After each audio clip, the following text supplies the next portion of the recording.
So over here you can see that I got different book pages right here, and let's say I want to view its guides and cells. So if you want to go ahead and view those, then you can simply go around over here onto guides, and then you can go ahead and click on show guides. So now I'm going to go to this particular layout right here and make it full screen, let's say for instance. Then I can go ahead and enable page bleed, and you'll be able to see the bleeding edges right here just like this. Apart from that, you can also go to safe area right here, and you can see the title safe area right here. Apart from that, you can also go to photo cells, and then these are the cells that you have. And then you got the filler text around over here as well. So if you have any filler text, you'll see it, but I don't have none right here. And you can also go around onto page grid right here, just like this, as you can see.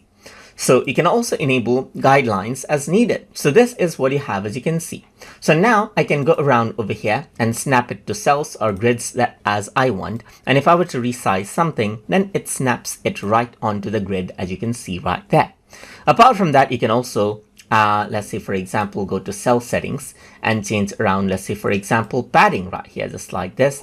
And you can also go ahead and choose a border color if you wish, and then add in a border size right here. So if you were to actually go ahead right here, then you will be able to see the color and choose it out as well if you wish. So that is how you can go ahead and then work around with book page guides and cells inside of Adobe Lightroom Classic.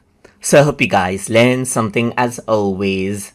And as always, please like, comment, share, and subscribe.